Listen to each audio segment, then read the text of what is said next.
우리 이제 그 사랑의 기쁨 이번이 제가 마지막으로 다루고 이 한 학기를 마무리를 질 겁니다. 자, 우리 시작기도 바치겠습니다. 성부와 성자와 성령의 이름으로 아멘. 가정을 이루길 원하는 것은 하느님의 꿈 일부가 되길 결심하는 것이고 그분과 함께 꿈꾸길 선택하는 것이고 그분과 함께 건설하길 원하는 것이고 그 누구도 외로움을 느끼지 않을 세상을 건설하는 이 몸단 안에서 그분과 함께 하는 것입니다. 도움이신 마리아님, 성부와 성자와 성령의 이름으로 아멘. 네, 사랑의 기쁨 마지막 장인 제9장 혼인과 가정의 영성을 우리 함께 공부하겠습니다. 제2차 바티칸 공의에서 평신도 사도직에서 바티칸 공의의 평신도 사도직에서요, 혼인과 가정생활의 특징을 지니는 가정생활의 영성을 강조했습니다. 영성이 무엇일까요? 우리 이것도 영성 강좌 들으러 매주 월요일마다 오시는데 영성이 뭘까요? 응? 하느님을 아는 것. 네, 또 다른 분 한번 읽어볼까요? 영성은 숨이나 바람, 영어를 의미한다. 그러므로 사람의 생명을 뜻합니다. 한 사람이 어떻게 사는지를 드러냅니다. 개인이나 가정, 사회 속에서 삶의 목표가 삶의 양식 가운데 드러나는 방식입니다. 맞습니다. 숨이나 바람, 영얼 다 하느님이죠. 하느님이 우리 인간에게 주신 겁니다. 그래서 오늘은 현실적이고 구체적인 행위들로 이루어져 있는 혼인과 가정의 영성을 우리가 집중적으로 한번 살펴보겠습니다. 자, 이제 초자연적 친교의 영성을 봅니다.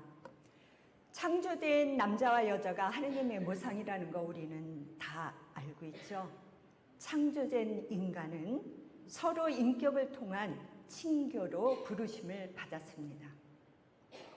그리고 부부가 나누는 친교의 삶을 통해서 자신들이 누구인지 드러내고 나아가 친교의 원천인 삼위일체께서 이루신 사랑의 친교를 우리가 이 세상에서 살면서 세상에 그것을 드러냅니다. 하느님께서 당신 백성의 그런 찬미 가운데 계신 것처럼 삼위일체께서는 혼인 친교의 성전 안에 현존하고 계십니다. 예수님께서는 당신의 영광을 드러내는 그 혼인의 사랑, 내임이란 곳에 머물러 계세요. 우리의 가정 안에 함께 계시는 거예요. 사랑은 제자리에 머무는 것을 싫어해요. 그것으로 만족하지 못합니다. 그러므로 부부의 사랑은 자기 자신을 선물로 내어주는 그런 사랑으로 점점 커지게 됩니다.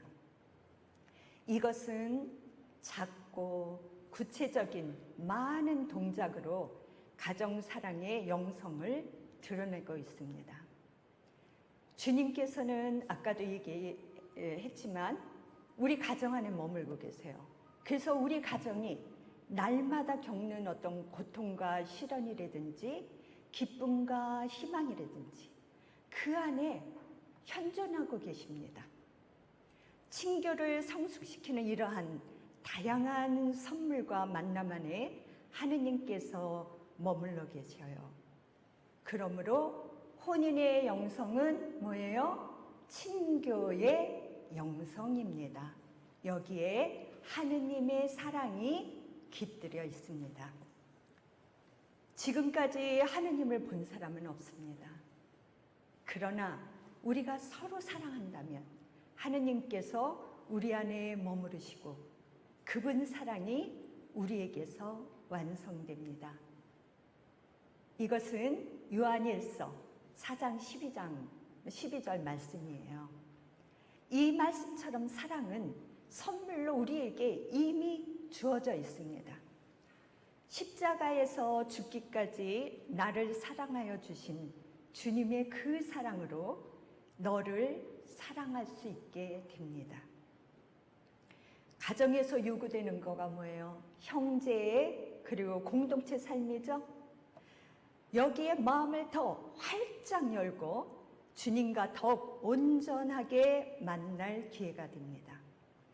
그러므로 인간 사회에 그 가장 기본적이고 맨 처음인 그러한 이 가정 안에서의 이런 표현들, 그리고 이것은 부부와 가정 안에 있기에 정말 우리가 영성은 가정의 긍정적인 친교 안에서 구체적으로 드러나게 됩니다. 깊은 영적 갈망이 있는 사람들이 있어요. 근데 가정이 성령의 생명 안에서 성장하는데 멀어지게 한다고 생각할 수도 있어요. 그런데 그것이 아니냐. 오히려 가정은 우리가 신비로운 일치의 절정으로 이르도록 주님께서 쓰시는 수단으로 여기게 됩니다. 그래서 우리가 이 가정 안에서 많은 것을 우리가 형제적 삶, 공동체적 삶, 이러한 친교를 나누도록 노력해야겠습니다. 그래서 삼위일체로부터 나누어 받은 사랑, 즉 부부 사랑은요, 성령의 새로운 선물로 움직이게 됩니다. 부부의 현실 안에서 그 사랑을 실현하게 하는 표징으로 우리는 예언자적인 삶을 살게 돼요. 그리고 하느님의 모상인 완전한 존재로 향하게 됩니다. 가정이 예수님을 중심에 두면 어떤 현상이 일어나는지 아세요? 예수님께서는 그 가정 생활 전체를 일치시켜 주시고 빛으로 밝혀 주십니다. 이런 거 체험하시죠? 안 하세요? 성령의 은총으로 혼인 생활을 통하여 점점 더 거룩해지고 더 나아가서 어려움과 고통을 사랑의 선물로 변화시키고 참아받을 수 있도록 이끌어 주십니다. 예수님 십자가의 신비에 함께하면서도 우리는 이러한 것들을 통해서 거룩해질 수 있습니다. 십자가는 죽음으로서 끝나나요? 그 다음에 무엇이 오죠? 네, 그 다음에 오는 부활을 위해서 있습니다. 부활은 죽음 안에 들어있는 생명, 사랑에서 오는 것으로 사랑은 죽음보다 강합니다. 예수님은 당신 순환을 자비와 사랑으로 변화시키셨어요. 우리도 고통을 우리 스스로가 선택하지는 않았지만 우리를 좌절하게 하는 이 모든 어려움 앞에서 어떻게 반응할까? 그것은 내가 자유롭게 선택할 수 있습니다. 나를 내어주는 그런 고통을 거친 사랑은 너 안에 나를 부활시킵니다. 이처럼 가정생활의 모든 것, 기쁨과 휴식과 축제, 그리고 우리가 부부 사랑을 나누는 그 성조차도 주님 부활의 온전한 삶에 참여하는 체험이 될 수 있습니다. 가정의 기도는 부활 신앙을 표현하고 굳건하게 하는 탁월한 방법입니다. 우리가 어느 시간을 정해서 가족이 전체가 모여서 소박한 말로 드리는 기도 시간은 우리 가정에 커다란 유익이 됩니다. 함께 기도하는 길은 특히 주일 성찬례에 가족이 함께 참여하는 것이에요. 예수님께서는 성찬의 그런 만찬을 가정과 함께 나누고자 하십니다. 우리가 자주 영하는 성체 안에서 예수님의 혼인적 사랑이 실현됩니다. 성체 성사는 하느님의 본성 자체인 사랑의 진리를 표현하고 있습니다. 오늘 우리를 좌절케 하는 것들을, 오늘 우리를 가로막는 것들을 사랑의 행위로 변하게 하는 매일의 연습입니다. 그러므로 성체성사는 부부 성화의 길을 걷는 이들에게 매우 중요합니다. 이 큰 신비에서 성체는 최고의 절정에 이르고 부부 사랑은 바로 이 신비를 세상 안에서 가정과 이웃과 조화를 이루면서 보이는 표지를 드러내도록 정말 자주자주 이렇게 촉구를 하셔요. 성체의 빛은 자신의 전부를 내어주는 정의의 차원에서 인간 존재의 서로 다름을 생각하게 이끌어주죠. 그리고 초를 향한 충만함으로 열어줍니다. 성찬의 양식은 부부를 결합해준 파스카의 그런 계약인 혼인 계약을 가정교회로 날마다 실천하는 데 필요한 힘과 동기가 되어줍니다. 그래서 우리가 주일 미사, 미사 참여할 때 영성체 모시는 거 굉장히 중요해요. 거기에는 너무나 많은 의미가 들어 있습니다. 제가 지하철을 타는데 그때 경로석에 앉은 노부부의 모습이 좀 들어왔었어요. 근데 이 할아버지가요, 휴대전화로 뉴스를 듣고 계셨었어요. 그런데 얼마나 시끄럽겠어요. 또 우리가 나이가 들면 귀가 잘 안 되니까 볼륨을 아주 크게 해서 듣고 계셨는데, 또 할아버지는 뉴스 중간에 어허 아참 막 이러면 아유 이 왜 이래 막 이러면서 그런 표현을 굉장히 강하게 하신 거예요. 그러니까 뉴스 소리, 할아버지의 그런 목소리가 그 지하철 한 칸을 갖다가 점령을 해버린 거예요.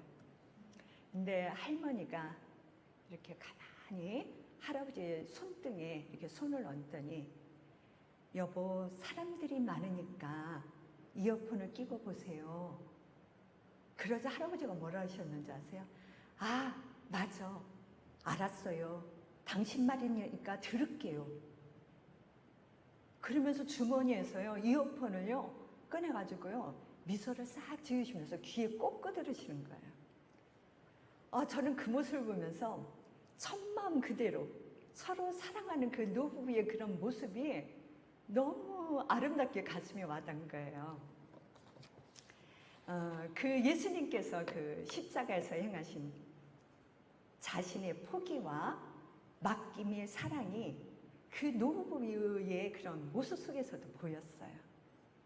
근데 그것이 오늘 나에게 그대로 반복되는 사랑의 완성입니다. 그리고 부부가 자신을 선물로 나누는 매일의 사랑입니다.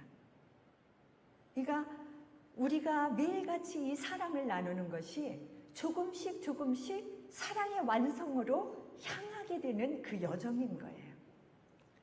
사랑은 하나를 둘로 나누게 하고 둘을 하나로 만드는 신비입니다.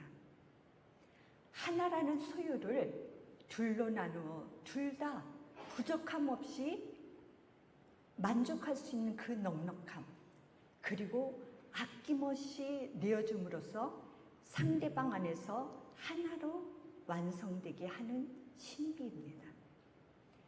부활의 빛 안에서 드리는 기도, 하느님의 성실하심을 반영하며 생을 마감할 때까지 함께 늙어가는 부부의 자유로운 그런 배타적인 사랑의 영성은 하느님의 성실하심을 반영합니다.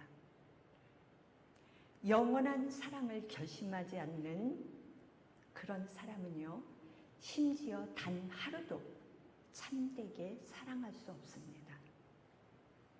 이것은 제 말이 아니라요, 교황님의 말씀입니다. 너와 나의 이런 수평적인 관계는 또 다른 수직적인 관계가 있죠. 부부 사랑에서 부부가 최고의 자유에 이르러서 건전한 자율성의 자리가 마련하는 때, 배우자 각자가 상대방이 내 것이 아니고 나보다 훨씬 더 중요하고 한 분이신 주님의 것임을 깨닫게 되는 그러한 순간이 있습니다. 오직 주님만이 상대방의 삶의 중심이 되시고 혼인의 삶에서 받은 그런 상처, 또 아픔, 이러한 것을 치유할 수 있고 자기 삶의 의미를 하느님 사랑 안에서 찾을 수 있게 그분은 도와주십니다. 성령은 부부 안에 활동하시며 자신을 내어주는 성화의 길을 걷게 하시죠. 혼인의 역동성과 함께 거룩함으로 변화시켜 주십니다. 이로써 부부는 보이지 않은 신적 존재의 결과를 방법적으로 드러내며 하느님과 인간이 만나는 진정한 장소가 됩니다. 그리고 두 사람을 사랑의 진리와 충만한 친교로 인도하시며 하느님 안에서 모든 이가 머무는 부활의 완성에 이르게 합니다. 이러한 방식으로 부부는 하느님 앞에서 신의를 지키며 주님의 도움에 대한 믿음으로 저마다 상대방에게 주님께서 가까이 계시다는 것을 보여주는 표징과 도구가 됩니다.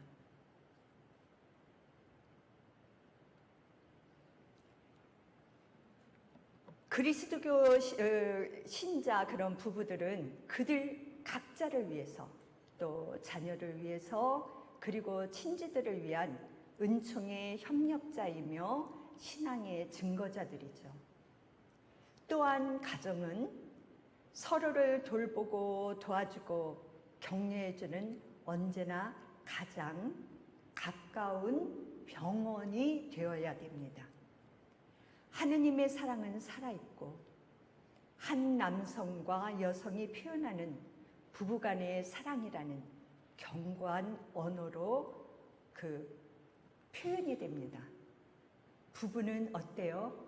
말로 또 눈빛으로 그리고 도움의 손길로 사랑스러운 어루만짐으로 포용으로 위로를 주는 하느님 사랑을 서로에게 보여주어야 합니다. 언젠가 제가 이제 병원에 볼 일이 있어서 갔다가 이렇게 함께 어떤 중년인 여성과 이렇게 같이 이렇게 문을 나오게 됐어요.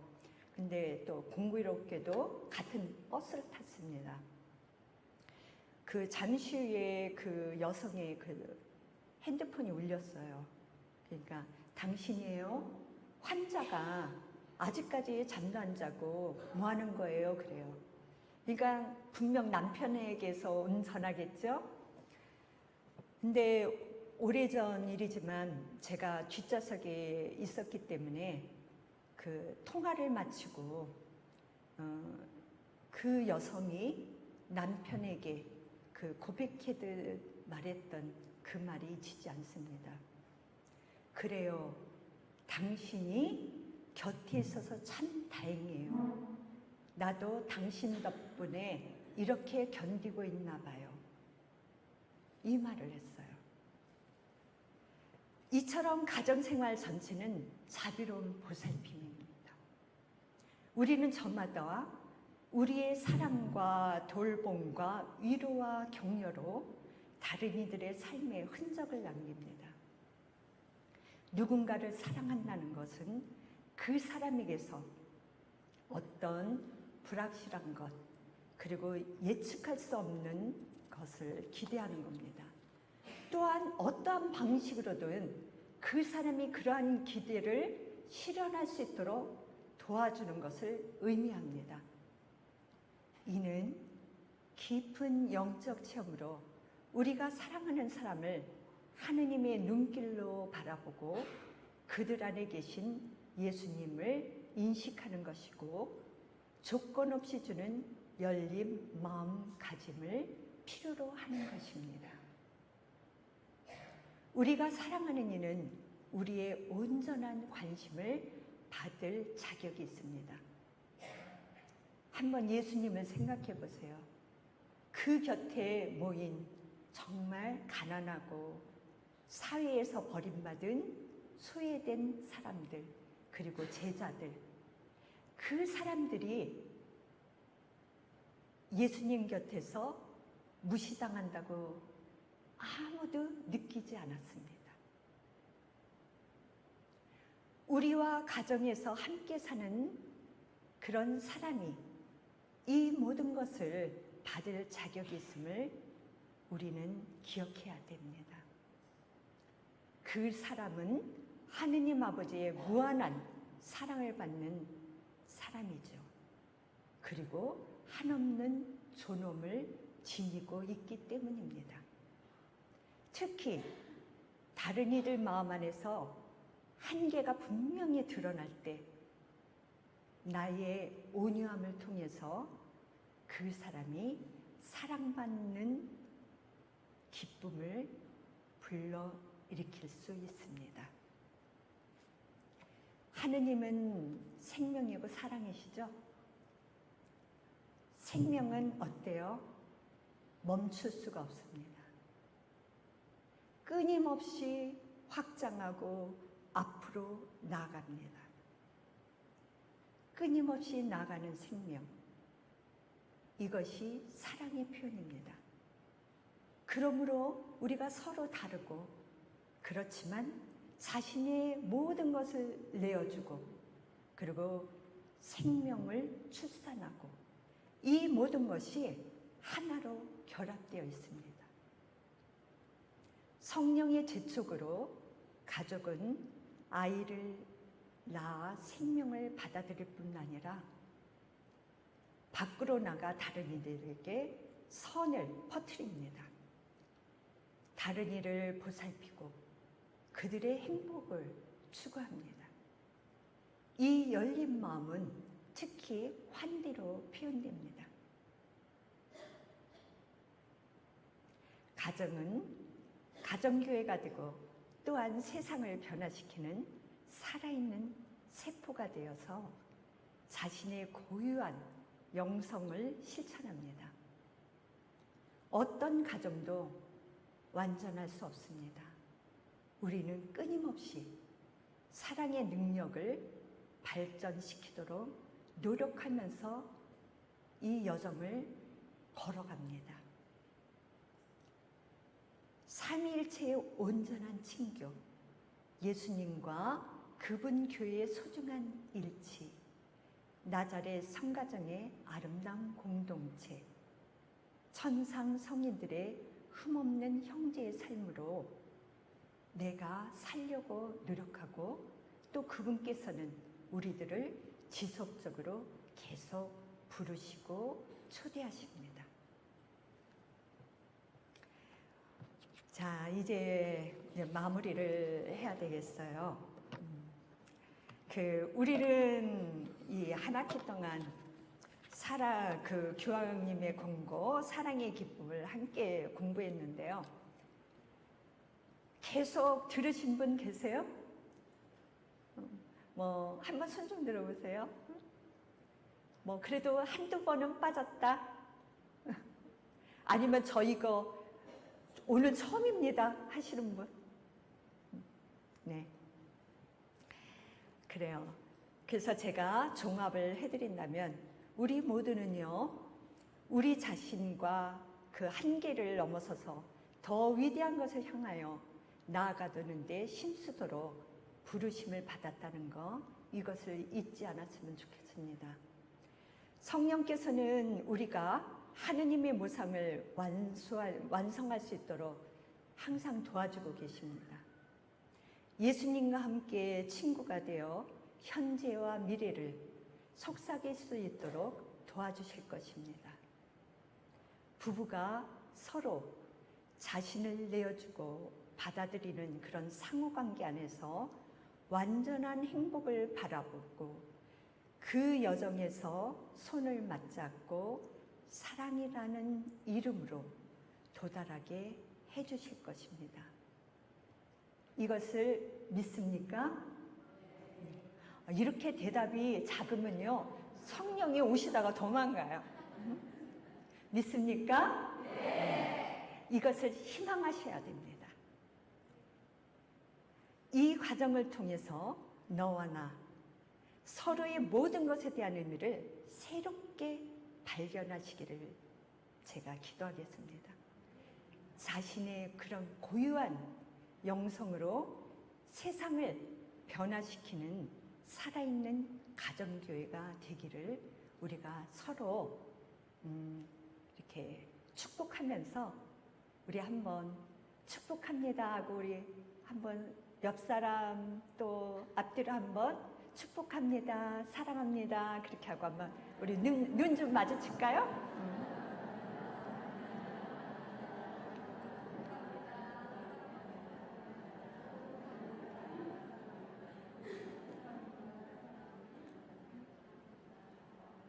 제가요, 여기 앉아 계신 그 형제자매님들의 얼굴을 보니까 너무 아름다워요.